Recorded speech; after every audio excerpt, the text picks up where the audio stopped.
Muy buenos días, hermanos. Bienvenidos a este domingo 31 de octubre del 2021. Jesús aquí en medio de nosotros se ofrece a sí mismo por nosotros. Él vive para siempre para interceder por todos nosotros que venimos a Él. Que su gracia y su paz estén siempre con ustedes.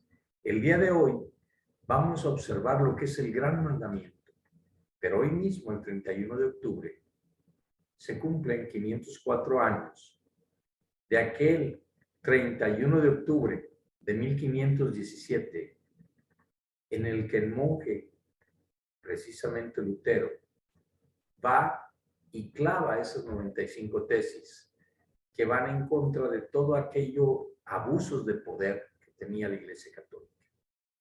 Sin embargo, hoy mismo también se celebra el Halloween con gran pompa y esmero, y a partir de mañana y pasado, el Día de Muertos en México. Qué triste tener que hablar de la muerte habiendo conocido la vida plena. Pongámonos en manos de Dios, hermanos. En el día de hoy, precisamente, no hay mayor amor que el que nos dispone a dar nuestras vidas por los demás. Jesús, quien es que nos dice esto, demostró que con su propia vida y con su muerte, lo decía muy en serio. Insiste en que el amor a Dios y el amor al prójimo son una sola y una misma cosa. Son inseparables. Nos resulta quizás fácil amar a un Dios a quien no vemos, pero con mucha frecuencia nos resulta muy difícil amar a gente cuyas debilidades vemos, gente que pueden ser raros, cascarrabias, violentos y nada de fiar o de confianza. Pero si no podemos amar a esa gente, realmente no amamos a Dios. Jesús, que es el amor de Dios vivo, puede otorgarnos en su amor infinito y digno de confianza. Las personas que se aman profundamente están dispuestas a sacrificarse, pero mutuamente. Sin embargo, lo que más importa es su mutuo amor, más que el sacrificio mismo. El amor es la auténtica raíz que debemos buscar. El amor es algo tan estupendo porque antes que nada es un regalo de Dios, es gracia de Dios. Quien es Él que nos amó primero a nosotros, aún siendo pecadores. Y si caemos plenamente en la cuenta de esto, nos será fácil amar a los hermanos y estar en paz y amor con nosotros mismos, porque Dios nos ama. En medio de nuestras debilidades, de nuestras inconsistencias, y continúa aceptándonos con benevolencia, con paciencia y misericordia y compasión. ¿Por qué pues no habríamos nosotros de aceptar también a los que nos rodean?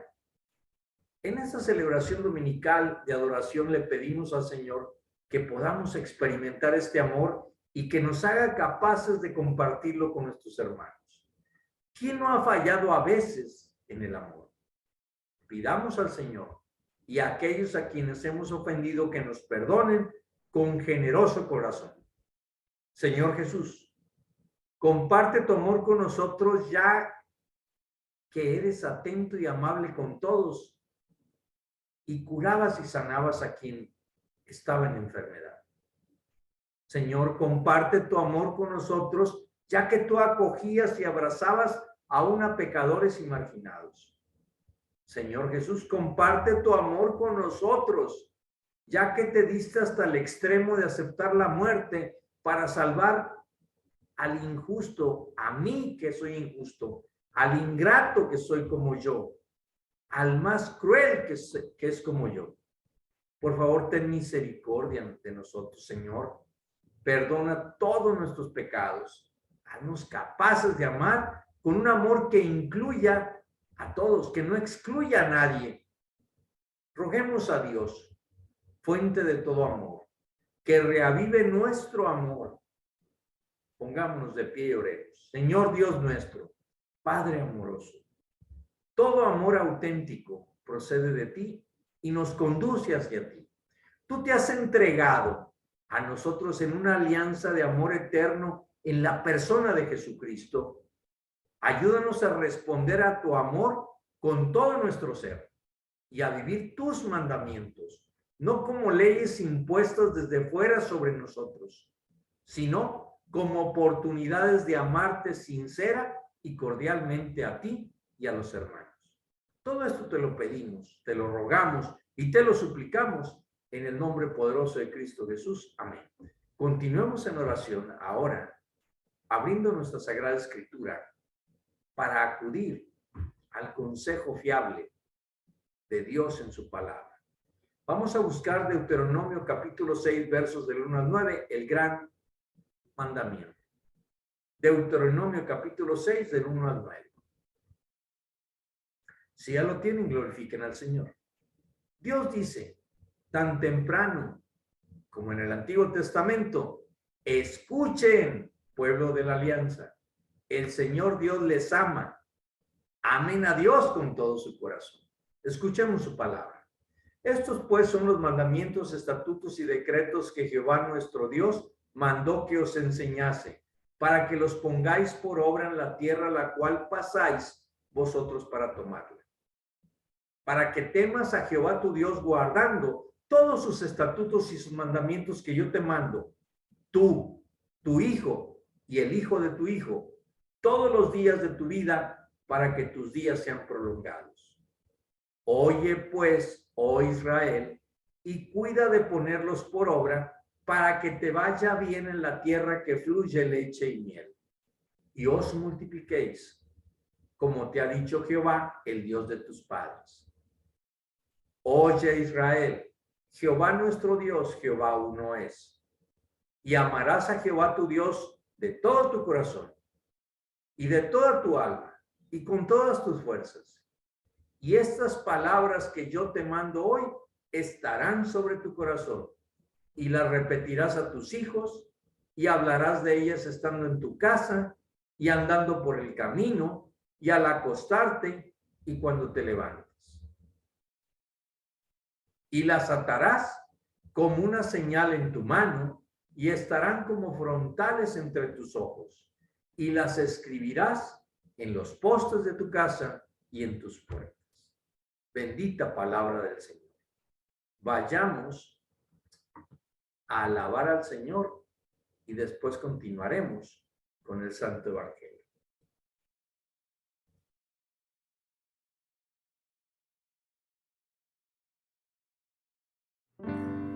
¿Quién soy yo para que en mí tú pienses y que escuches mi clamor?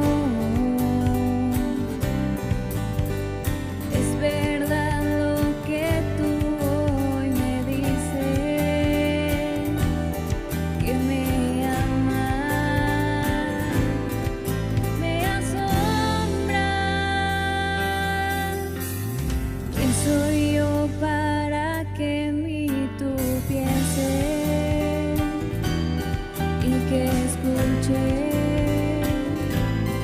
mi clamor? Es verdad lo que tú hoy me dices, que me amas, me asombra. Eres mi amigo fiel, eres mi amigo fiel, eres mi amigo fiel, tu amigo soy.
Continuando con nuestro culto de oración, ahora los voy a invitar a que vayamos a nuestra Sagrada Escritura en el Evangelio según San Marcos, capítulo 12, versos 28 al 34. Evangelio según San Marcos, capítulo 12, versos 28 al 34. Ahí vamos a escuchar como el pueblo escucha de la nueva alianza. Ama al Señor tu Dios con todo lo que hay en ti. Recuerda que el amor incluye a todos y a cada uno. El gran mandamiento. Acercándose uno de los escribas que los había oído disputar y sabía que les había respondido bien, le preguntó: ¿cuál es el primer mandamiento de todos? Jesús le respondió: el primer mandamiento de todos es: oye, Israel, el Señor nuestro Dios, el Señor uno es. Y amarás al Señor tu Dios con todo tu corazón y con toda tu alma, y con toda tu mente y con todas tus fuerzas. Este es el principal mandamiento. Y el segundo es semejante: amarás a tu prójimo como a ti mismo. No hay otro mandamiento mayor que estos. Entonces el escriba le dijo: bien, maestro, has dicho, ¿verdad?, que uno es Dios y no hay otro fuera de él. Y el amarle con todo el corazón, con todo el entendimiento, con todo el alma y con todas las fuerzas, y amar al prójimo como a uno mismo, es más que todos los holocaustos y sacrificios.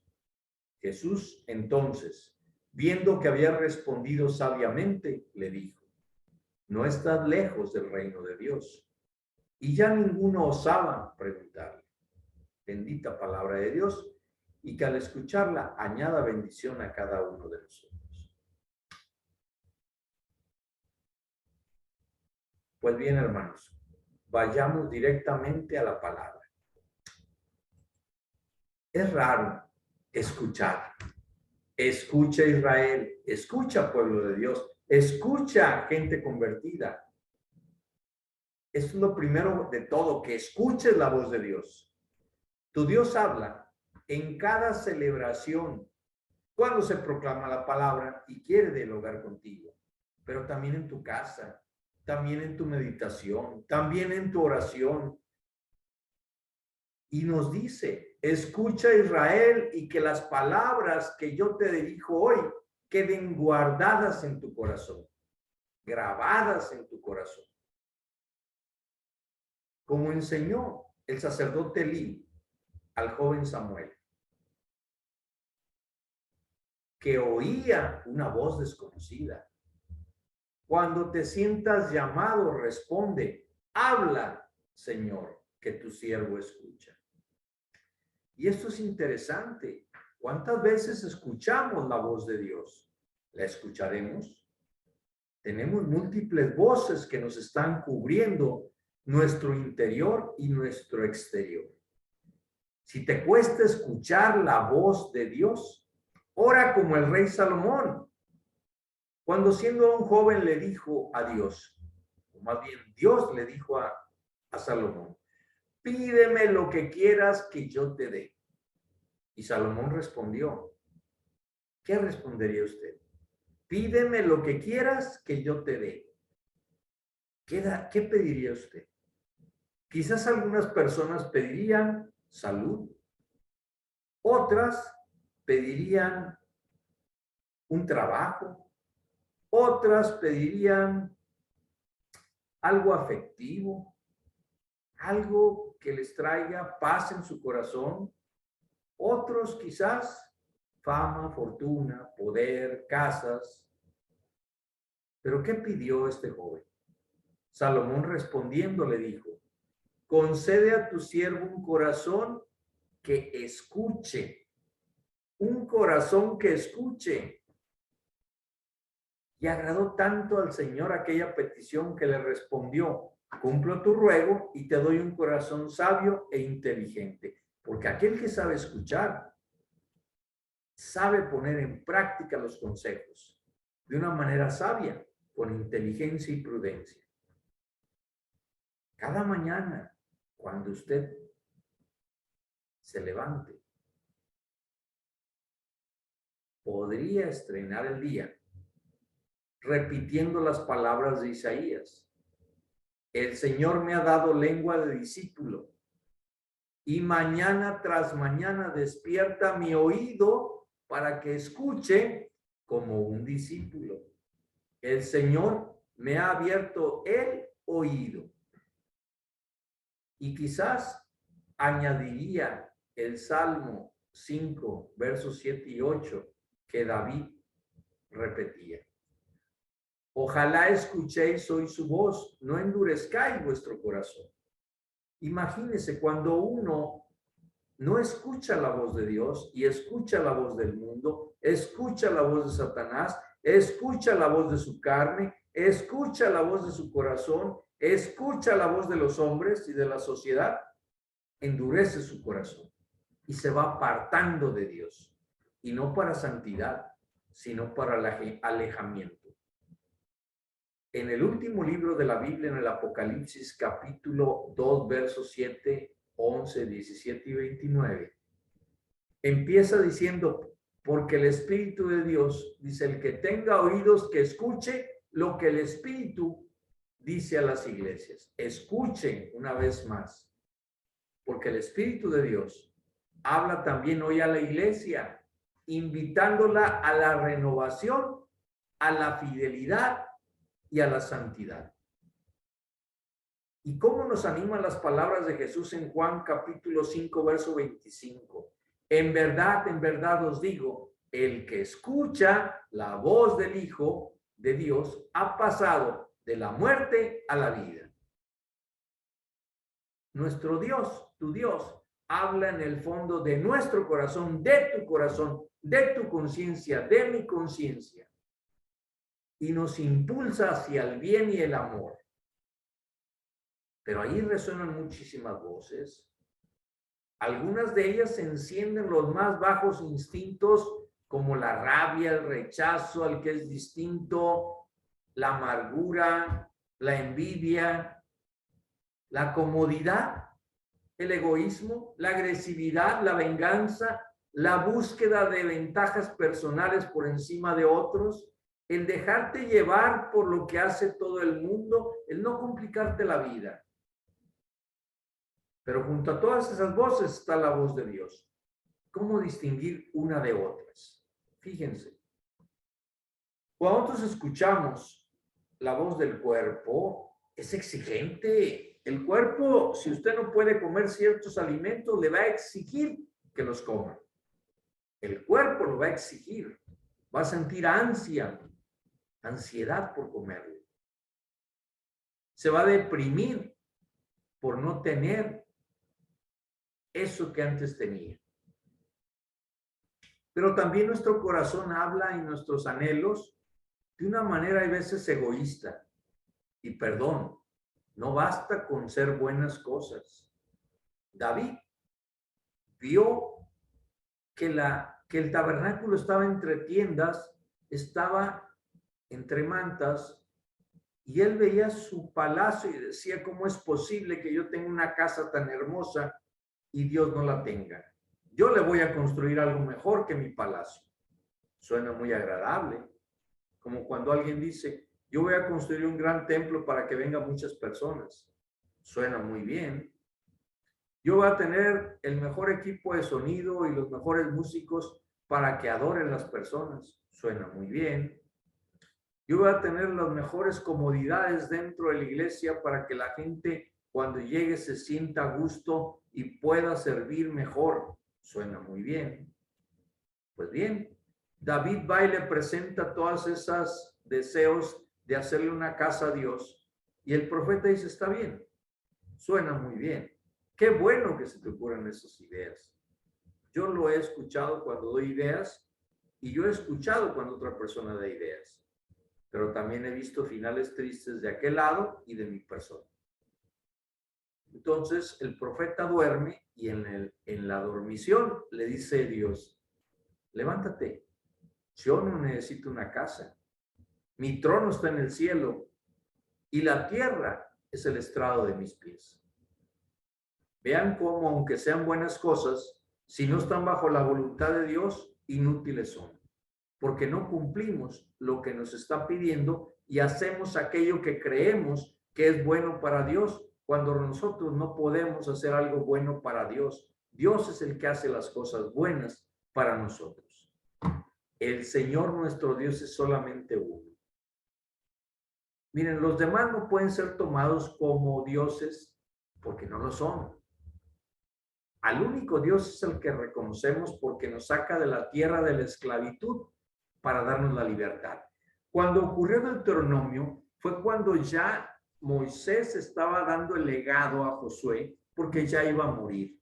Y era la generación que iba a entrar a la tierra prometida, porque la generación que anduvo dando vueltas no iba a entrar a la tierra prometida, incluyéndose Moisés. Y venían de la esclavitud. Por eso, era un solo Dios, porque venían de Egipto donde había multiplicidad de dioses. Muy bien. Pero los demás dioses, tanto en Egipto como en la actualidad, nos atan, nos someten, nos manejan. Y esto es interesante. Yo escuchaba el pasado 27 en la tarde en el noticiero de la ciudad de Monterrey que estaban entrevistando al sacerdote que es el párroco de la parroquia de San Judas Tadeo en Monterrey. Y curiosamente decía que era el santo de los casos imposibles, de la fortuna, por ejemplo, de las finanzas, de los casos imposibles, de la salud, de los casos imposibles de enfermedad, de los afectivos, de los casos imposibles. Bueno, usted puede creer en lo que quiera, pero cuando no escuchamos lo que dicen las personas y ya tenemos nuestros prejuicios y nuestros patrones que se llaman paradigmas, no nos interesa lo que oímos porque no escuchamos. Entonces dijo ese sacerdote, los festejos serán el día de mañana. Hoy no se permite que haya mañanitas en la noche. Va a ser en la mañana a las 6. Y las gentes que vengan van a estar circulando con todos los protocolos de salud y no van a poderse quedar a orar ahí ante el altar. Van a pasar y en su mente van a traer la oración y la van a depositar, pero va a ser continuo. Y entonces le repite el conductor, qué fabuloso es tener a San Judas Tadeo, que es el de los casos imposibles, de las enfermedades. Y dice el sacerdote, qué bueno que lo menciona. Les voy a sugerir que las personas que tengan calentura, las personas que tengan gripe, las personas que hayan estado enfermas de la garganta, las personas que hayan tenido ciertos síntomas, no vengan. No queremos que contaminen a los demás. Entonces yo me quedé pensando, pues hay que hacerle un cubrebocas a San Judas Tadeo porque se va a contaminar. Era el de los casos imposibles y no pueden ir los enfermos porque van a contaminar a los otros. Entonces, ¿dónde está esa gran magia de tener un santo que es de los casos imposibles? Imposible será creer en alguien que no puede ni siquiera valerse por sí mismo. Por esa razón, eso nos ata. Cualquier amor que no es el de Dios nos libera, pero cualquier amor nos ata. Por más grande que sea ese amor humano, nos esclaviza. Hay parejas que esclavizan a su pareja. Hay padres que esclavizan a sus hijos o hijos que esclavizan a sus padres en ese amor. Hay patrones que esclavizan a sus empleados supuestamente amándolos. Hay iglesias que esclavizan a la gente porque el pastor es absorbente y es una persona tirana. Bueno, fíjense en algo. Algún día yo escuché un testimonio, pero antes del testimonio, yo quiero llamarles a que entendamos una situación. Todo esto nació de Deuteronomio, capítulo 6, versos del 1 al 9, donde viene el gran Shema. Shema Israel, Adonai Elohim, Adonai Echad. La palabra Echad. Escucha Israel, el Señor nuestro Dios, el Señor uno es. Y ahí viene la primera pregunta. Ejad significa uno, pero unidad compuesta. Por ejemplo, tantos líos que no sabemos cuándo es la diferencia entre uno y único. Son cosas distintas. Yo vengo del catolicismo y como sacerdote había muchas discusiones sobre los hermanos de Jesús. Y se ha dicho que para el católico María no tuvo otros hijos. Y se han inventado muchas cosas. Pero la palabra de Dios nos saca de cualquier error. Jesús es el unigénito Hijo de Dios, unigénito, uno. Pero para María es el primogénito. Yo fui hijo único, soy unigénito. Porque si fuera primogénito es porque hay un primero y hay un segundo o varios más. Bueno, Ejad es uno, más no único. Y eso lo podemos mostrar, porque hay veces el significado de Ejad nos debe llevar a comprender qué es lo que significa. Claro, hay mucha gente que critica esto porque ahí está la Trinidad. Vamos a empezar con una palabra. Escucha Israel, el Señor, nuestro Dios, el Señor uno es. Uno, no único. No es la palabra único. Es la palabra de unidad compuesta. Y ahorita lo vamos a ver. Porque mucha gente traduce. Pero si usted agarra un diccionario en inglés y traduce letra por letra o palabra por palabra, quizás no entienda el significado del contexto global de la frase o de la carta en inglés. Pero usted se dedica a traducir. Así hay muchos que traducen el hebreo o el griego, pero no conocen el significado de las palabras más a fondo, y mucho menos el que lo lee solamente en español. Vean ustedes, dejará el hombre a su padre y a su madre, se unirá a su mujer, y los dos serán una, ejad, una sola carne. No significa que el hombre y la mujer quedaron unidos, siempre van unidos, sino que el hombre y la mujer serán un solo cuerpo. Voy a poner otro ejemplo. Una familia.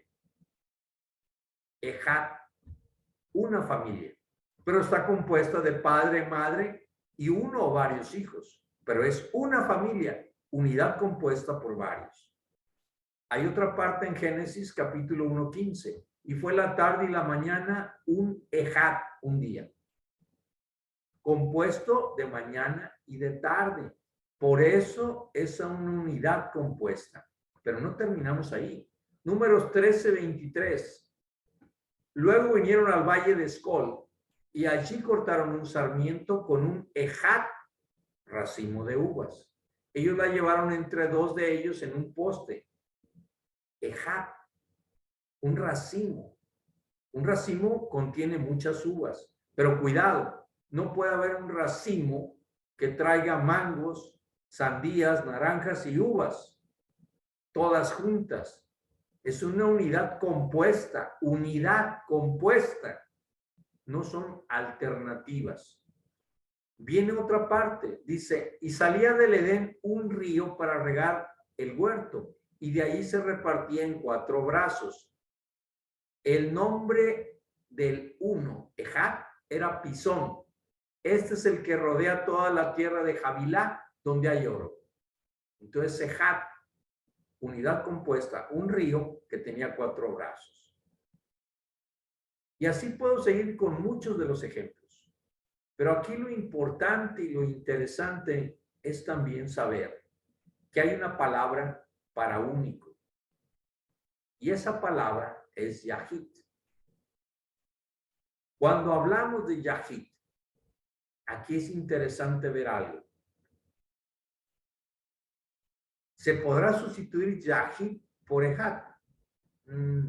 Viendo un análisis etimológico y haciendo un cuidadoso análisis del contexto, las interpretaciones siguiendo distintas líneas de tendencias teológicas nos dice lo siguiente. Ejad significa uno y se denota unidad en pluralidad. Yahid significa solo uno, solitario, único. Entonces, de ahí tendríamos que ver un solo pueblo, un solo corazón. Pero Yahid nos habla hijo único. Yahid, solo uno, solitario. En Jueces 11:34, en Salmo 68:6. Como conclusión, que es bien importante, hay que destacar que la mayoría de los pasajes que hemos mencionado de Had están relacionados con Dios. Describen un aspecto de Dios. En contraste, Yahid está estrictamente referido a la unicidad de uno solo y describe eventos y circunstancias en la vida de algunos personajes bíblicos. Entonces, sí hay una diferencia, ¿verdad? Un solo Dios, Ejad, significa la Trinidad. Bien, haciendo énfasis en esta parte, también tendríamos que referir que desafortunadamente el día de hoy, pues festejamos precisamente 504 años de la Reforma Protestante. Pero desgraciadamente es lo que menos se percibe en las iglesias cristianas. Se habla más del Halloween, se habla más del Día de Muertos. Fíjense que el Halloween, en primer lugar, es una cuestión pagana. Una cuestión que nace como consecuencia de que se festejaba el Día de Todos los Santos, el día en el cual Juan, al ver en el Apocalipsis, al abrir los cielos, vio millares y millares de gentes con vestiduras blancas, todos los santos. Entonces, para contrarrestar esto, apareció el Halloween, All of Eve. Era una situación, ahora es Halloween. Y en ellos se muestra unas cuestiones celtas, ni siquiera de Reino Unido, ni siquiera de Norteamérica, pero que comercialmente les agrada a mucha gente porque buscan el terror, el horror, el vestirse de malos, de brujas, de diablos, de espíritus malignos. Pero ahí nadie está engañando. El que quiere participar en eso sabe que está actuando con cuestiones malignas. Muy bien. Pero el Día de Muertos tampoco significa algo culturalmente mexicano. Y voy a explicarlo. Los sumerios, los babilonios, los persas, los medos, los egipcios, los chinos, ya lo festejaban eso, de la muerte. E inclusive en Norteamérica y en Sudamérica ya existían los incas, ya existía en México antes de que llegara el Evangelio. Pero más importante es lo que debo decir. Los olmecas no festejaban lo mismo, los mayas no festejaban lo mismo, y los chichimecas tampoco, los sioux tampoco, porque pertenecían al área de Norteamérica, lo cual significa que no es una cultura mexicana. Lo hacían los mexicas, pero lo hacían con un sacrificio de los que ellos atrapaban, de los enemigos, de las vírgenes, y los asesinaban. Era una especie de terror para mostrar poder y dominio, pero era una cultura dentro de unas etnias y culturas que son más grandes que los mexicas. No todo es Tenochtitlán, pero ya se ha hecho una costumbre, una tradición y una cuestión económica. Halloween, la venta de productos, de disfraces, de bailes, de aquelarres. Y el Día de Muertos, flores, rezanderos, comidas, cosas de ese tipo. Velas, bebidas. Sin embargo, hoy deberíamos estar felices porque el 31 de octubre es el día en que Martín Lutero clavó sus 95 tesis en las puertas de la iglesia de Choliskirche, iglesia del Palacio, en Wittenberg, Alemania. Y es el aniversario 504 de las 5 soles. ¿Cuáles son las principales? Solo fe, solo fide, solo escriture, solo escritura, solo Christus, solo Cristo, soli, gloria a Dios, solo la gloria a Dios. Todo esto debería darnos a conocer algo. El Halloween no se festeja en Norteamérica desde hace mucho. El Día de Muertos se ha hecho expansivo hasta con la película ¿Para qué? Pero ¿desde cuándo se festeja? Realmente. Es curioso. Quieren opacar la sola fe. Quieren opacar solo la gloria a Dios. Quieren luchar las fuerzas del mal para ir eliminando la verdadera bondad de Dios en su palabra. Muy bien. Pero aquí vienen las preguntas. ¿Es permisible que como creyentes participemos en ciertas actividades relacionadas con Halloween y con el Día de Muertos? ¿O deberíamos evitarlas por completo? Y esas preguntas me las han hecho. Yo diría en primer lugar, 2 puntos. Lo primero, los creyentes deben evitar cualquier actividad que quede prohibida en la Escritura. Y hay cosas que están tan directas que no hay forma de tener excusa. Deuteronomio 18, 9 al 14 nos dice, amonestación contra costumbres de paganas. Cuando entres a la tierra que Jehová tu Dios te da, no aprenderás según hacer las abominaciones de aquellas naciones. No se ha hallado en ti quien haga pasar su hijo o su hija por el fuego, ni quien practique adivinación, ni agorero, ni sortilegio, ni hechicero. Hoy vemos en la televisión que con santos católicos o con Biblias o con salmos están los agoreros, los sortilegios y los hechiceros, los encantadores, adivinos y magos. Ni encantador, ni adivino, ni mago, ni quien consulte a los muertos. Por eso nosotros no debemos participar en ello. Y para aquellas personas que no lo sepan, el artículo 3, el artículo 24 y el 130 constitucionales pueden evitar que sus hijos en las escuelas sean obligados a participar en altares de muertos. Porque nosotros tenemos un Dios de vivos, no de muertos. Y la ley nos protege por la objeción de conciencia y la libertad de credo. Pero continúo.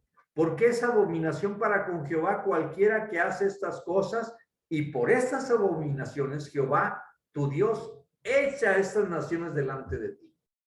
Perfecto serás delante de Jehová tu Dios. Porque estas naciones que vas a heredar, a agoreros y adivinos oyen, mas a ti no te ha permitido esto Jehová tu Dios. Volvemos a lo mismo. La gente, incluso hay gente que no sale si no ve su horóscopo. Hay gente que no sale si no ve lo que dicen las personas en la televisión. Pero no queda ahí. Isaías 8:19 nos habla que sea Jehová nuestro temor. Si os dijeren, preguntad a los encantadores y a los adivinos que susurran hablando, responded. ¿No consultará el pueblo a su Dios? ¿Consultará a los muertos por los vivos? Los muertos están, ya no pueden hablar. Y otra cosa, cuidado. La gente quiere escuchar novedades, leyendas, cosas extraordinarias, pero los hombres no pueden hacerlas. O provienen de Dios, o permite Dios que el mal haga esas exposiciones sobrenaturales para que recordemos lo que dijo Josué. Si ustedes quieren seguir a los dioses de sus antepasados, adelante, pero yo y mi casa serviremos a Jehová. La parábola del rico y Lázaro nos da una explicación concreta, directa y especial que Jesús dio, incluso para los de este tiempo.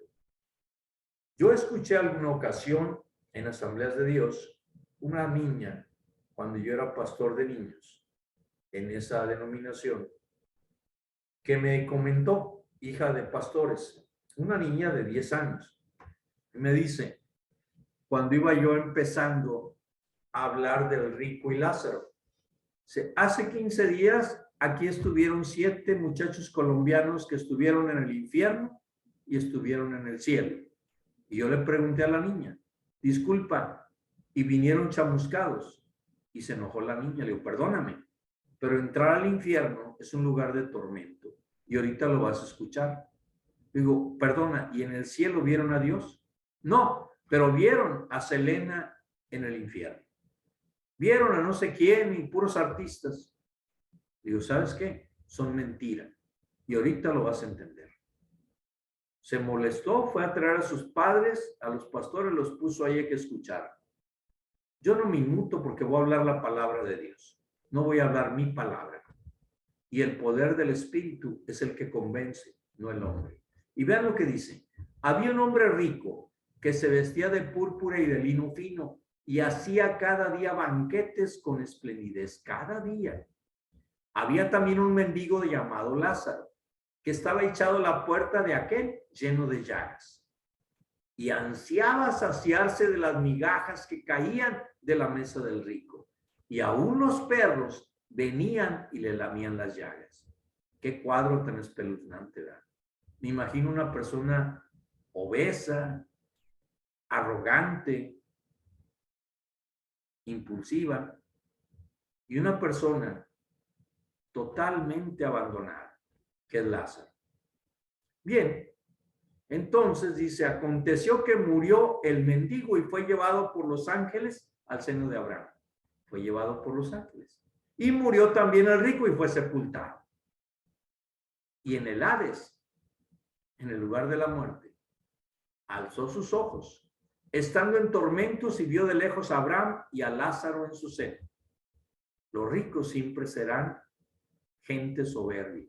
No todos, pero en este caso lo quiso mostrar Dios. Entonces el rico, dando voces, dijo, Padre Abraham, ten misericordia de mí, envía a Lázaro para que moje la punta de su dedo en agua y refresque mi lengua porque estoy atormentado en esta llama.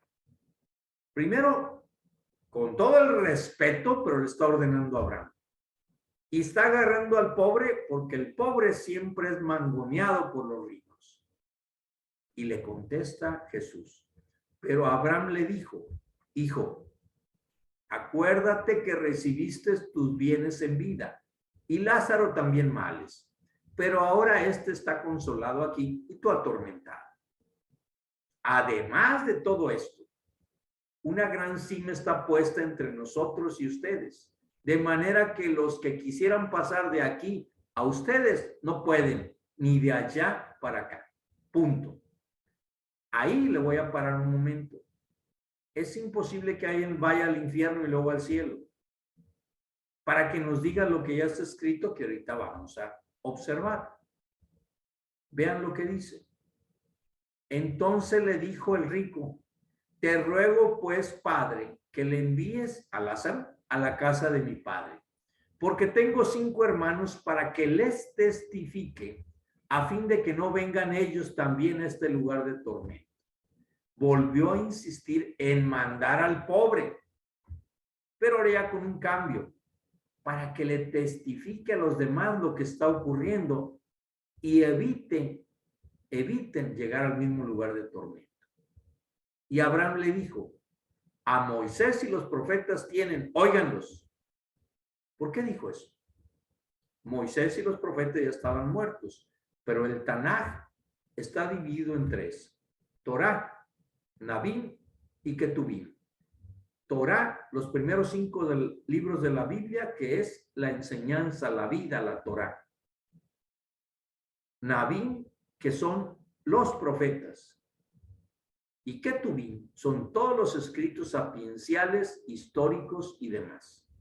Ese es el Antiguo Testamento. Entonces le está diciendo, ¿para qué quieres que lo envíe a él si ahí tienen todo lo que está escrito y revelado por mí, para mí y para ustedes? Entonces le dijo el rico, no, padre Abraham, pero si alguno fuere a ellos de entre los muertos, se arrepentirán. Mas Abraham le dijo, si no oyen a Moisés y los profetas, o sea, no oyen a Dios en su palabra, tampoco se persuadirán, aunque alguno se levantare de entre los muertos. ¿Quién fue el que se levantó de entre los muertos? Jesucristo. Y no le escucharon. Con ello quise mostrar, en primer lugar, que hay cosas bien puntuales que nos dice Dios. Entonces sí debemos evitar cualquier actividad que esté prohibida en la Escritura. Número 2. Cuando tratamos con aspectos no prohibidos explícitamente en la Escritura, los cristianos deben aplicar principios bíblicos para tomar sabias y piadosas decisiones. Por ejemplo, podemos encontrar principios en los pasajes como Romanos 14 y 15 y en Primera de Corintios 8:10, donde el apóstol da instrucciones a aquellos que le preguntaban si era correcto que un creyente comiese de lo ofrecido a los ídolos. Hay una libertad cristiana en estos principios, pero hay que tener mucho cuidado para poderlas aplicar. Si participo en esta actividad, deshonro a Cristo. En 1 Corintios 10:31, Pablo menciona, si pues coméis o bebéis o hacéis otra cosa, hacedlo todo para la gloria de Dios. Ya está poniendo un principio. Y son implicaciones universales y totales de este versículo. También, si participo en esta actividad, violo mi propia conciencia. En estos mismos capítulos, Pablo presenta que si violamos nuestras propias conciencias y cometemos pecado. Romanos 14, 22, 23 y 1 Corintios 8, 7. Así que si hay algo que viola tu conciencia, aún aunque fuera aceptable para algunos creyentes, tú debes de evitarla. Y número 3, si participo en esta actividad, ¿estoy tentando a algún hermano en Cristo a pecar? Pablo nos recuerda que los creyentes deben tener sumo cuidado al practicar su libertad en Cristo, para no causar que un hermano o hermana tropiece. Primera carta a Corintios 8, 12, 13 es lo que nos dice. O sea, tenemos que entender y poner en nuestra mente y en nuestro corazón que existen otros cristianos que pueden tener conciencias más sensibles, más débiles, y por lo tanto debemos evitar ponerles en situaciones que puedan causar cometer pecado al violar su conciencia. Por esa razón, debemos estar conscientes de todo lo que ocurre. Y de ahí tenemos que dar razón de nuestra fe. Muy bien. Volviendo al tema del gran mandamiento. Al estar preparando esto, encontré un testimonio de una persona y me llamó mucho la atención y quiero transmitir ese testimonio. En cierta ocasión esta persona dice, le pregunté a Dios qué deseaba decirme o pedirme. Al revés de Salomón. Ahora, ¿qué desea Dios pedirte o decirte a ti? Era un momento de ferviente ardor y fervor que estaba preparado esa persona para escuchar cualquier cosa, lo que fuera. Pero en un momento de tranquilidad, de paz y de calma, dice él que escuchó interiormente las siguientes palabras que le dijo Dios. Te amo. Me sentí desilusionado. Ya lo sabía. Pero él volvió de nuevo. Dios, con esas mismas palabras, te amo. Y de repente esa persona se dio cuenta con mucha claridad de algo que a lo mejor tú y yo nos ha pasado igual. Nunca él había aceptado e interiorizado realmente el amor de Dios que tenía por él. Tú lo has interiorizado, lo has aceptado y lo has vivido. Que si lo único que te diera Dios fuera su amor, aunque no tuvieras salud, aunque perdieras todo como Job, pero permaneciera su amor, estarías contento. En ese instante, esta persona lleno de gracia vio lo que ya sabía, vio lo que escuchó, que Dios había sido paciente con él y que lo había perdonado muchas veces y lo había rescatado. A ti y a mí nos ha pasado lo mismo. Pero él se asombró, y quizás tú te vas a asombrar como yo me asombré, de no haberse abierto nunca a la realidad de su amor, de oídas simplemente el amor. Y dice, lentamente me di cuenta que Dios tenía razón. Nunca había escuchado realmente el mensaje de su amor. Y cuando Dios habla, siempre habrá algo sorprendente, distintivo y duradero. ¿Por qué es sorprendente? Porque no es lo que tú y yo esperamos. Nos sorprende Dios. El amor sorprende. Es distintivo porque distingue. Te está distinguiendo con ese amor a ti. En lo particular, en lo personal. Y es duradero porque trasciende. Por eso a Él solamente darás todo tu corazón. Porque Él te ha amado tanto, tanto, tanto. Y su amor no te ata, no te hace esclavo. Cualquier otro amor es difícil, pero ese amor de Dios te libera. Muchas veces nosotros buscamos ser esclavos de Dios, pero Él no nos obliga. En cambio, todo aquello que los hombres damos, aún un amor imperfecto, nos ata. Hay padres que atan a sus hijos, hay hijos que atan a sus padres, hay parejas que atan a su pareja, hay empleados que atan a sus empresas o empresas que atan a sus empleados. Hay iglesias que atan a sus miembros, hay pastores que abusan de sus miembros. Entonces Dios nos da el amor para ser más libres, más responsables, más generosos, más dispuestos, más acogedores, más atentos y más justos, menos individualistas. Porque si no, no es la voz de Dios. En eso lo vas a poder entender. Entonces, Jesús vino a hacer algo increíble. Al contestar eso al escriba, unió inseparablemente el amor de Dios y el amor al prójimo en un solo mandamiento. No hay exclusión. Necesitamos una iglesia que escuche, una iglesia que nos ofrezca una oportunidad para ser iglesia que escucha, para tomar una pausa en nuestros ajetreos, para frenar nuestras ansias pastorales y detenernos a escuchar la voz de Dios. Escuchar el Espíritu en la adoración y la oración. Escuchar a los hermanos acerca de las esperanzas y las crisis de la fe en las diversas partes del mundo. Las urgencias de renovación de la vida pastoral y eclesial y las señales que provienen de las realidades locales. Escuchar es el camino para poder amar. Escuchar sin estar pensando lo que vamos a responder. Escuchar sin hacer juicios. Escuchar con atención las palabras, los gestos, los sentimientos, la situación. Escuchar dejando que me afecte, que me impacte lo que escucho, que me toque por dentro. Escuchar para discernir. Escuchar para acompañar y caminar juntos. Escuchar comprendiendo y amando.